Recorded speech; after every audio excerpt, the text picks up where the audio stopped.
I think that it's time for you and I to have a real conversation about protesting in America, what it means.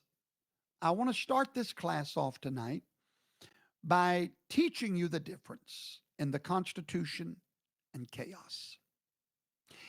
Did you know what you've been taught all your life and what I've been taught is a lie? The lie is this, that there is freedom to protest in America. That's a lie. There is no freedom to protest in America. Now, don't have a knee jerk reaction. Sit down, be a good student, and wait till the end of the class before you draw a conclusion, okay?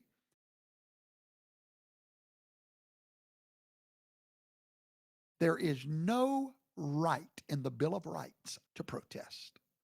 I know, blew my mind as well. Now, I'm not talking about a man sitting on a sidewalk holding a sign. I'm talking about what protest has become in America. Organized disruption, coercion, and intimidation.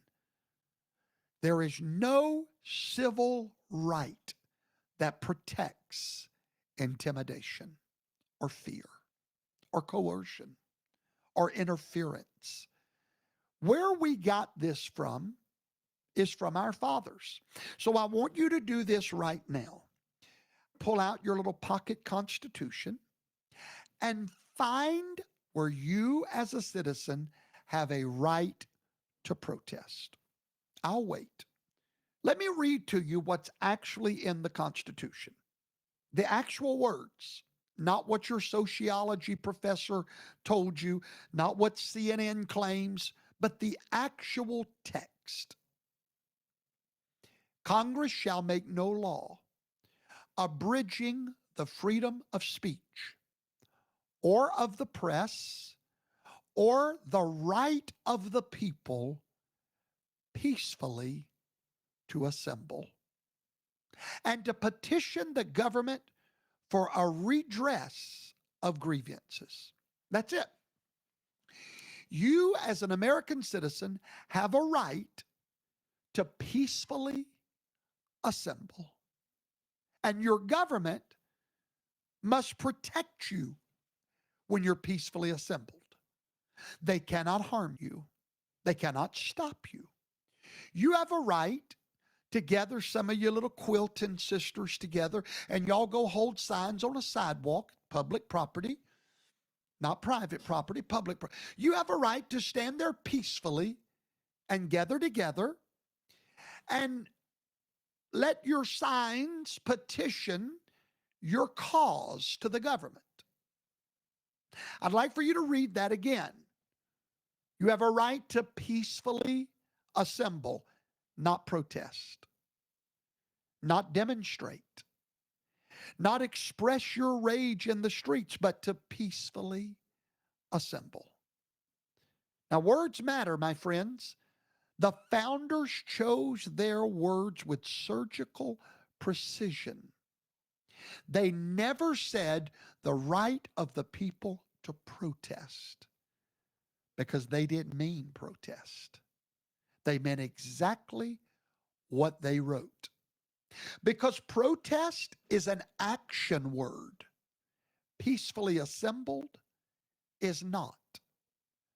The word protest originally, years ago, decades ago, centuries ago, came from the Latin word protestare, which simply means to testify. So you have a right to testify with your sign, but how many of you know that words change their meanings over time? And this is where the courts come in. Originalist jurists that have to go back to the thinking of the writer and find what that word meant when it was written. And when protest was written centuries ago, it did not mean then what it meant today. Because protest no longer means testimony. It now means acrimony. bitterness, hostility, rage, confrontation. In modern usage, protest is an action against the government. It's a verb, something you do. And what do people do when they protest? Listen, this is not what people think of when they think of a protest. This is my little sign. I'm peacefully assembled, petitioning my government. That's not what people think of. They think of screaming in a bullhorn like an idiot, blocking traffic, getting in your face, making you uncomfortable, disturbing your peace, intimidating you, harassing you, threatening you. We, like a bunch of idiots, have always thought we had a right to do that. That is how the word protest is used in our world today. Not in some sanitized dictionary, but right now in America, the right to protest means the right to get in your government's face, get loud and proud, and anybody that walks by, scare the life out of them. And we have a right. See, the Constitution says we have a right to protest our government. Think about the word peaceful or peaceable in your mind. Everybody with me? I want my whole class to come up with a scene of peace. Just come up with that in your mind. Peaceable assembly. That looks like going to church. You have a right to go to church and peaceably assemble. What does peaceable look like? What does it sound like to you? Fair question. What does peaceable sound like to you? What does it look like? Is it screaming? Is it bullhorns outside your hotel or your church? Is it blocking ambulances on freeways? Is it surrounding federal agents and throwing bottles? Is it chanting "no sleep for ICE" while pounding drums throughout the night? Is that peaceable assembly? No, that's not peaceable. That's not assembly. That's chaos. And chaos is not protected in your Bill of Rights. The founders never meant to protect chaos. And that's what we're watching right now in America. Over 1,000 so-called protesters swept across America this past weekend. In Minneapolis, demonstrators damaged property, vandalized hotels, and had to be dispersed with flashbangs because they refused to leave. In Los Angeles last June, protesters threw rocks, cement, Molotov cocktails at federal agents. The National Guard had to be deployed. Marines were activated. In cities across our country, Chicago, Boston, Pasadena, Minneapolis, organized groups are tracking ICE agents to their hotels, conducting no sleep campaigns, blasting noises, using bullhorns, depriving officers of peaceable rest. And what does the media call this? What do the left and even the right call it? Their right to protest. Except they don't have that right. They're not protected in that status. Let me ask you something. If I showed up outside of your home at 2 o'clock in the morning with a bullhorn and a drum circle, if I surrounded your car and would not let you leave, if I threw objects at your vehicle, would you call that peaceful assembly? Or would you call the police? Here's the con that's been played on us by the left and the right. The left has successfully blurred the line between two completely different things. Peaceful assembly, your constitutional right to gather quietly, lawfully, hold a sign, make your voice heard through legal channels, is protected all day long. But protest, an action designed to disrupt, disturb the peace, coerce, intimidate, and force compliance through chaos, the Constitution only protects one of those: peaceful assembly, not protest. You have the right to stand. You have the right to hold a sign. You have the right to petition your government quietly, lawfully, without trampling on the peace of anyone else. But the moment it turns loud and destructive, coercive, threatening, it stops being protected as one of your rights and it becomes lawlessness. Now, let me answer the elephant in the room, because I know some of my great MAGA men are watching me, and you're already upset because, bless God, I got a right to overthrow the government. Okay, let me deal with that, okay? What about the Boston Tea Party? I'm glad you asked, because we need to talk about that, okay? What about the founding fathers? They protested. The Boston Tea Party wasn't peaceful. Professor Toto, checkmate. We got you. Sit back down. Unbutton your buckle on your belt. For me, the Boston Tea Party was not protected. It wasn't constitutional. There wasn't a constitution at that time. And it was not legal. It was war. Straight up war is what it was. When the Sons of Liberty dumped 342 chests of tea in the Boston Harbor on December the 16th, they were not exercising the right to protest. They were committing an act of treason against the British Crown, and they knew it. That's why they wore disguises. They hid their identities. Why? Because if caught, they would be executed. Samuel Adams did not run to the British authorities afterwards and say, "You can't arrest us. We were peacefully protesting." No, he knew exactly what they had done was not legal. They had declared war. Now, here's the truth that nobody wants to hear. As citizens of this nation, you and I have the right to go to war with our government. Oh, yes, we have the right to replace our government. It's happened all through history. It's happened right here in America. But here's what the left and many of you don't understand or don't want to understand. You can go to war with your government, but you cannot go to war with government protection. Got it? That sealed the deal. See, you can go and fight against our government and protest. Yes, you can protest. You just don't have the right to be protected by our government when you attack our. So if you want to declare war on our government, great. Make sure you've got more guns than they do. Be prepared for the consequences. We stand against our government. Make sure when you stand, you've counted the cost, because you don't get to make war with the government and be protected by the government. You understand?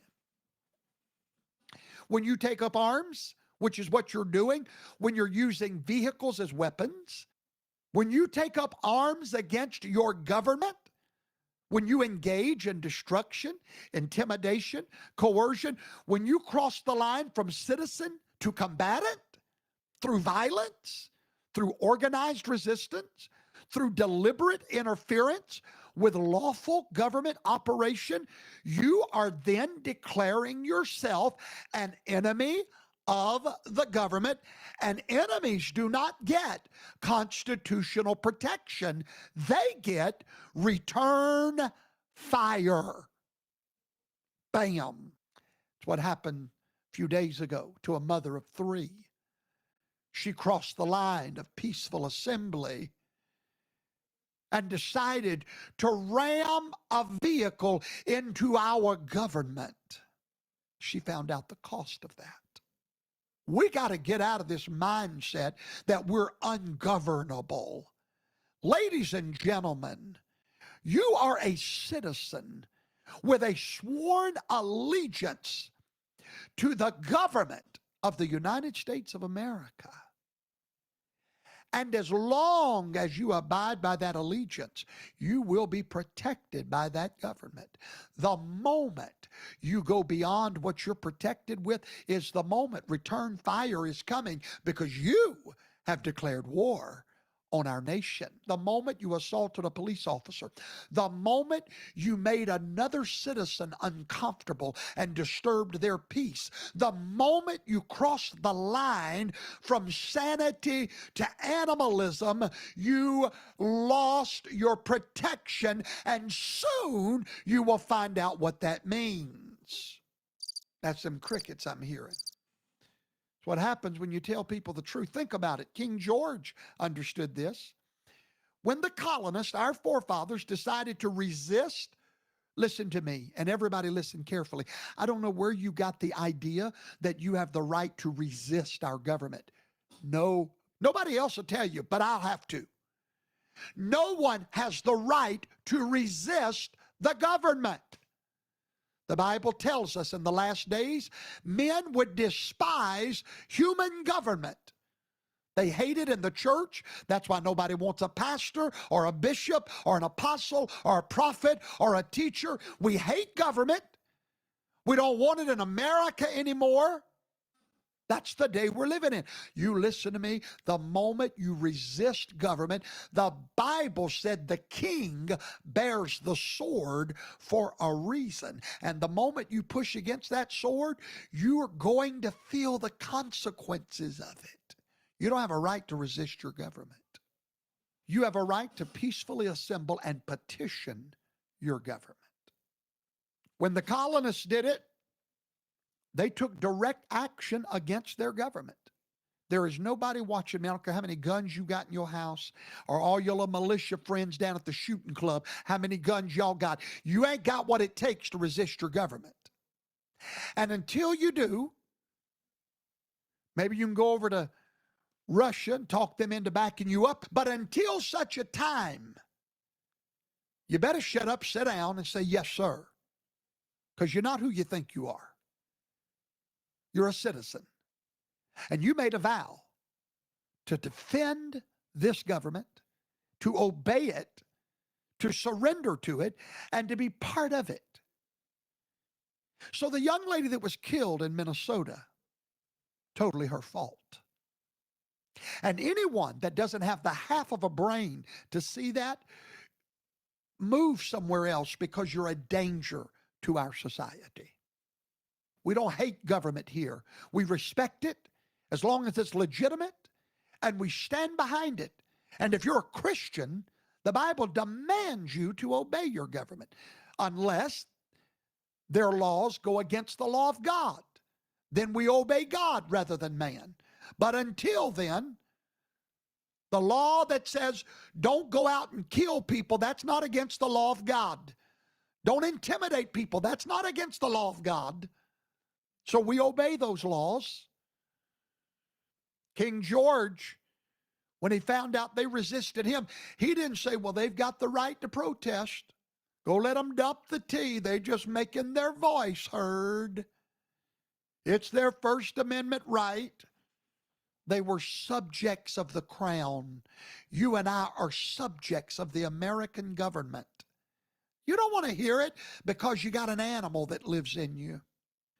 The moment our forefathers stepped outside of lawful petition and when they destroyed the king's property, the moment they resisted, they became rebels. King George responded accordingly. It was called the Boston Massacre. See how history repeats itself? We had a Minnesota massacre. Do you see it? History repeats itself. The moment you resist government, King George didn't care that they were citizens. You listen to me. When you are no longer a citizen is when you become unlawful. At that moment, you come under the law. You come under the law when you break the law. Same way in the house of God. You don't come under the law until you break it, and then you come under the consequences of that law.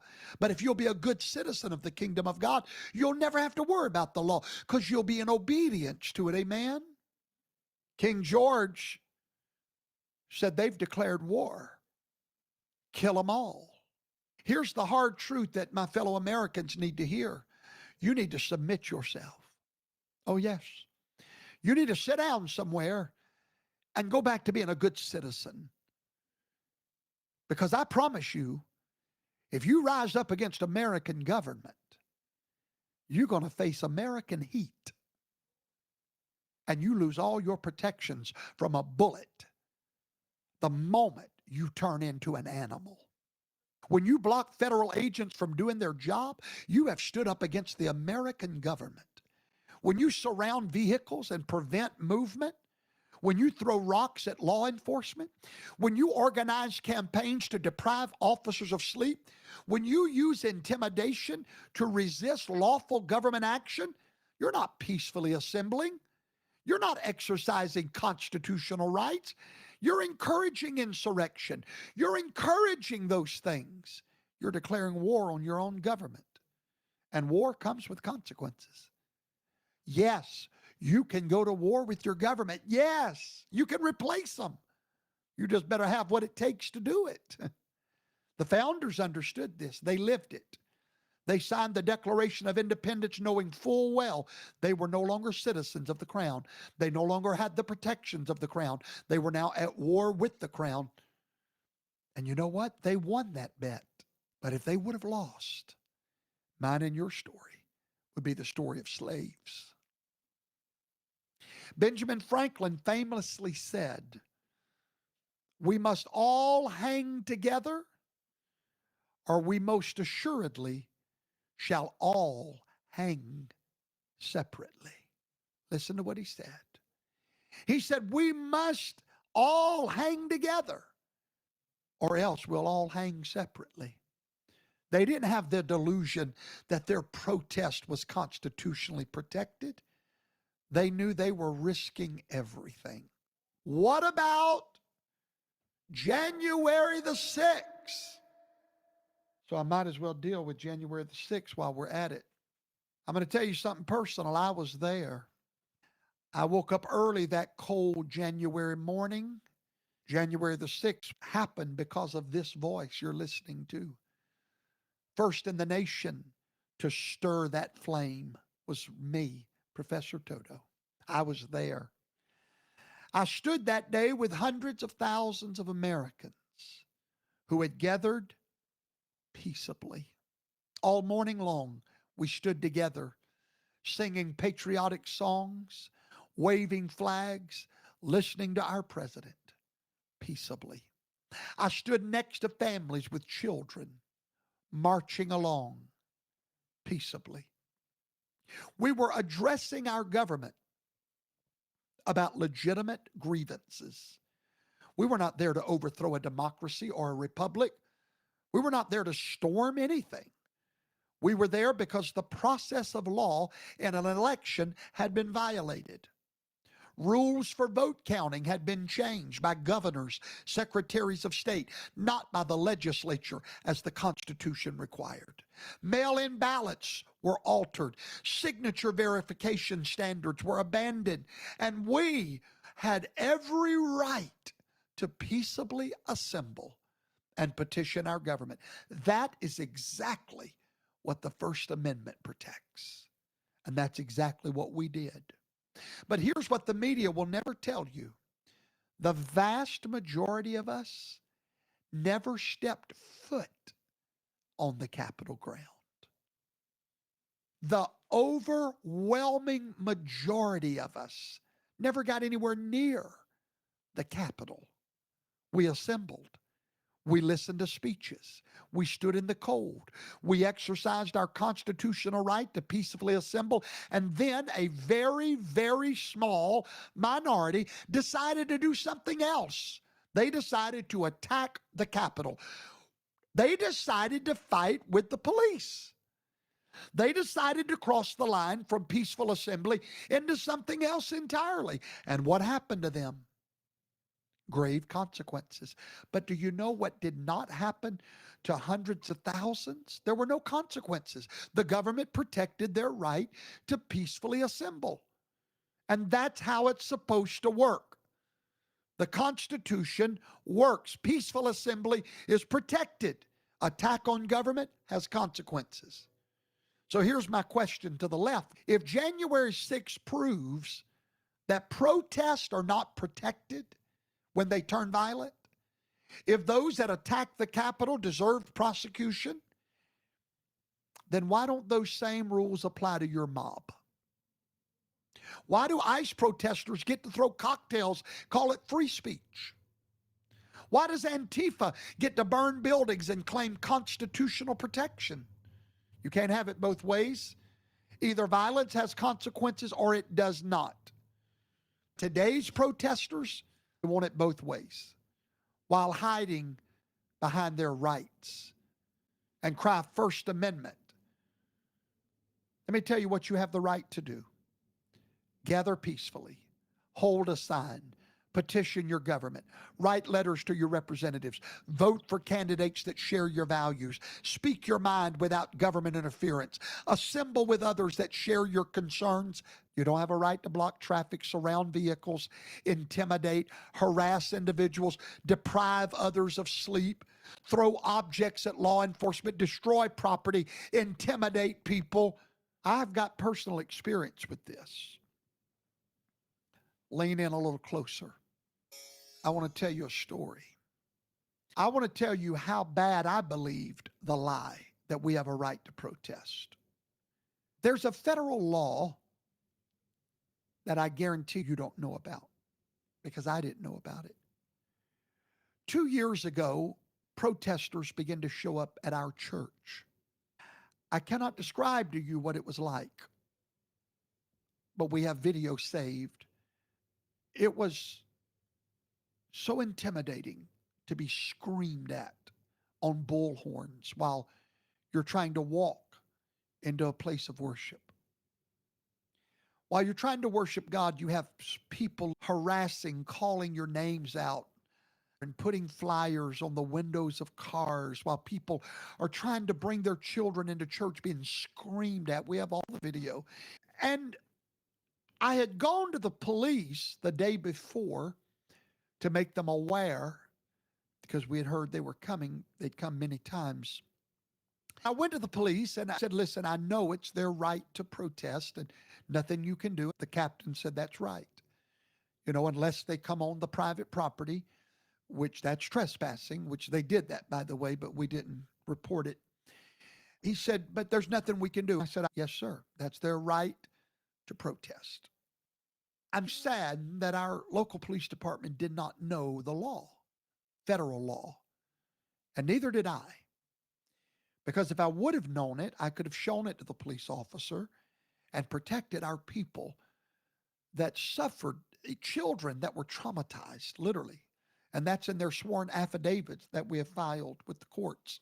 I thought that they had a right to do that, to harass us, intimidate us, literally coerce us and interfere with our going into worship. But then I ran across a law, and I know it was Yahweh that showed it to me, but it's called the FACE Act, the Freedom of Access to Clinic Entrances Act, 18 U.S. Code 248. The Lord showed me this law just days ago. I had no idea that it existed. The police didn't know. Now, originally, this law was created to protect girls going in for abortion. You are not allowed to scream. You're not allowed to get on a bullhorn. You're not allowed to call out to the people walking in. You're not allowed to intimidate them or try to interfere with what they're doing. I didn't realize that inside of that act, it included one other place: houses of worship. Let me read the law to you. There might be some of you that want to listen real close for what's coming.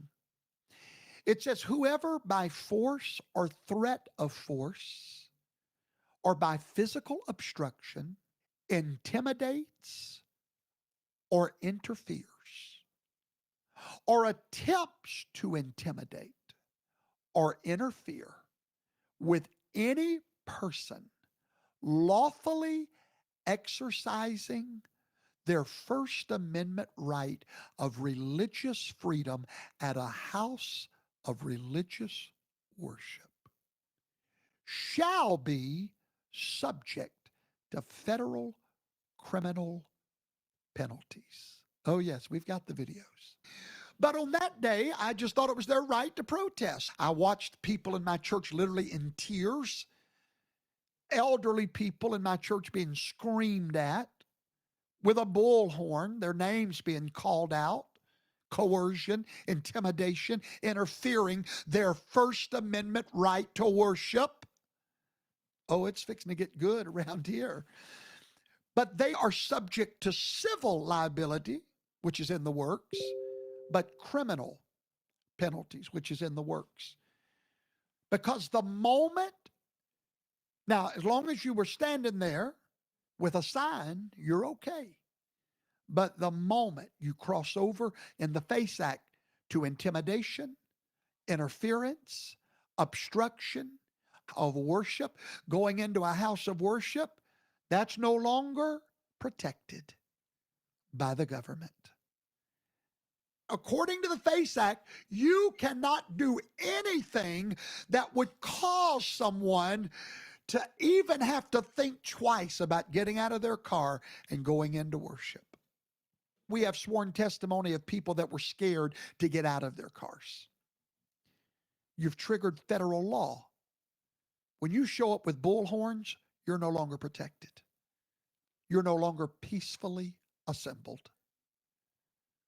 Screaming at members as they enter and screaming at people, intimidating whole families, harassing worshipers, putting flowers on their car. You have violated the FACE Act. It was created to prove that no one has a right to do that.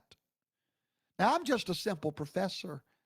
If I were anyone that had acted in such a way, if I had shown up at a house of worship with a bullhorn, if I had screamed at congregants, if I'd stepped onto church property to intimidate members, if I'd placed materials on vehicles in church parking lots, I might be feeling a little, because there's no statute of limitations there.